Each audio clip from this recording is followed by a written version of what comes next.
What if the stubborn fat around your midsection isn't just ordinary fat, but a silent enemy producing its own stress hormones, causing brain fog and fatigue you can't shake? Today, I'll reveal how to finally reverse it. If you press your belly right now and it feels firm, not squishy, or if it's prominently low while your arms and legs remain relatively lean, you might be dealing with cortisol belly. This unique fat produces its own cortisol around the clock from within its fat cells.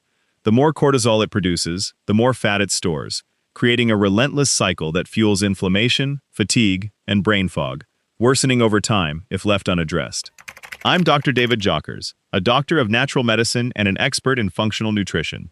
And today I'm going to show you the 3 specific levers that can reverse cortisol belly, so the excess fat, brain fog, and chronic fatigue all begin to dissipate. Understanding cortisol belly starts with recognizing its internal mechanism. The cortisol factory, inside this type of belly fat, operates on one specific switch, an enzyme called 11-beta-HSD1. This enzyme resides within your belly fat cells and has a simple but profound job. It converts inactive cortisone, the dormant form of cortisol circulating in your blood, into active cortisol right there inside the fat. This means your cortisol belly isn't just a storage depot for fat. It's actively manufacturing its own cortisol all day long, even when you feel calm and your adrenal glands are at rest. Furthermore, this type of belly fat boasts significantly more cortisol receptors than normal fat, effectively pulling in additional cortisol from your bloodstream while simultaneously producing it locally. The cycle becomes self-perpetuating. The fat produces cortisol, the receptors grab more, the cortisol drives further fat storage, and this new fat builds even more of the cortisol factory. This explains why conventional approaches often fail. Your stress levels could plummet to 0, your cardio routine could be impeccable, and your sleep a solid 8 hours every night. Yet cortisol belly might not budge because its engine is self-contained within the fat itself. It largely ignores your diet, gym efforts, or morning meditation practices. Beyond the visible weight gain, cortisol belly poses serious health risks. The cortisol it produces pumps inflammatory cytokines into your bloodstream, the very chemical signals that contribute to conditions like arthritis and heart disease. This same cortisol also blocks GLUT4, the crucial door that allows sugar to enter your cells for energy. As a result, blood sugar remains elevated in your bloodstream, while your cells are starved for fuel. This leads to that paradoxical feeling of being wired but tired, experiencing afternoon crashes and intense sugar cravings, even when you're full. The problem doesn't stop at your belly. There's a significant belly-brain loop at play. Cortisol readily crosses into your brain, heading straight for the hippocampus, a region critical for memory and the primary brake on your entire stress system. Normally, when cortisol is released, the hippocampus senses it and signals your adrenal glands to stand down, halting cortisol production. However, the hippocampus is highly vulnerable because it has more cortisol receptors than almost any other brain region. When cortisol levels remain chronically high for years, as they do when cortisol belly is constantly producing it, the hippocampus bears the brunt of the impact and physically shrinks. Measurable shrinkage is observed in chronically stressed adults, in patients with Cushing's disease where cortisol is unregulated, and in individuals with high visceral fat, precisely what cortisol belly represents. When the hippocampus shrinks, its braking mechanism weakens or fails entirely, meaning cortisol production never truly shuts off, regardless of external life events. Moreover, the same cortisol that blocks sugar from entering your muscle cells via GLUT4 also impacts your brain cells. Your brain relies almost entirely on sugar for fuel, but now that sugar can't get in, this is the root of the fatigue, the brain fog, the memory lapses, the struggle to find the right words, and the feeling that your mental sharpness has diminished. This is the vicious cycle. Belly damage feeds brain damage, which in turn feeds more belly damage, tightening the loop with each cycle. This explains why people with cortisol belly often describe a worsening problem over time: foggier memory, heightened stress response, deteriorating sleep. Protocols that initially offered relief eventually stop working. It can feel like accelerated aging, but it's fundamentally stress aging you. Every month spent trying to reduce stress without breaking this specific loop costs you more, as the brain's natural brake weakens further. This is why most cortisol belly fat plans fail. They only address one aspect of the loop, while others continue to fuel the cycle. To truly break free, you need to target it at 3 specific points, and the order of these interventions is crucial. The first lever is dropping your overall cortisol input. This is the fastest-acting lever, reducing whole-body cortisol in addition to what cortisol belly produces. The most impactful change is establishing a 12 to 14-hour overnight eating window. For example, finish dinner by 7 p.m. and don't eat again until 7 a.m. or 9 a.m. the next morning. This single adjustment calms your cortisol rhythm overnight more effectively than any supplement. Next, expose your eyes to 10 minutes of morning sunlight. This simple practice helps reset your circadian rhythm, pulling cortisol back into its proper morning peak. Incorporate ashwagandha, specifically the KSM-66 extract, at 300 milligrams twice daily. It helps calm the stress feedback loop at the receptor level. Finally, take magnesium glycinate, approximately 400 milligrams before bed. Chronic cortisol depletes magnesium, and without adequate levels, your nervous system struggles to power down at night. Many of my patients report improved morning energy and clearer thinking within 2 weeks of initiating this first lever. The second lever involves decoupling insulin from cortisol. This is where you'll start to see visible shifts in belly fat. Insulin and cortisol have a problematic relationship. When both are elevated simultaneously in your bloodstream, your body stores visceral fat more rapidly. This is precisely the type of fat that constitutes cortisol belly. Each snack between meals reopens the insulin window, often when cortisol levels are still naturally elevated. The solution is straightforward: 3 meals a day with no snacking and a lower carbohydrate intake. Finish breakfast and refrain from food until lunch. Finish lunch and wait until dinner. The eating window is more critical than the specific macronutrients. A clean diet with constant snacking won't yield results, but a slightly imperfect diet consisting of 3 meals and no snacks will be effective. Many of my patients observe the belly fat beginning to shift within weeks 3 to 4, using this approach.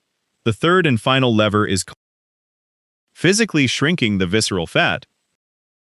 This is a longer-term strategy, but it's the one that ultimately closes the loop. As visceral fat shrinks, the cortisol factory within it diminishes.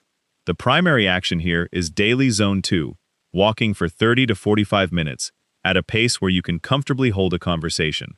This low-intensity movement effectively burns visceral fat without spiking cortisol, unlike high-intensity training. The second crucial step is supplementing with omega-3s, 2 to 3 grams daily, from a clean, pharmaceutical-grade fish oil. These directly reduce the inflammatory cytokines that cortisol belly has been pumping out. You can expect to see shifts in waist circumference and inflammatory markers around weeks 8 to 12. Brain recovery follows this, with the hippocampus slowly but surely rebuilding itself. Skipping any one of these 3 levers means the loop keeps running. The factory continues to make cortisol, the brain's brake keeps weakening, and the fat continues to accumulate. However, if you consistently apply all 3, the cortisol factory inside your belly shuts down, the brain's brake heals, the hippocampus rebuilds, inflammation drops, and the process that has been stealing your energy and future for years begins to reverse. Now, let's address the most common questions I receive from my community as they implement this protocol. Firstly, how do you know if this is truly cortisol belly and not something else? 3 key signs differentiate cortisol belly from other causes. First, it's firm, not soft. If you press your stomach and it doesn't squish, that indicates visceral fat, which is packed around your organs.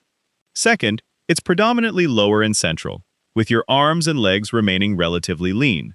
The classic pattern is thin everywhere except the middle.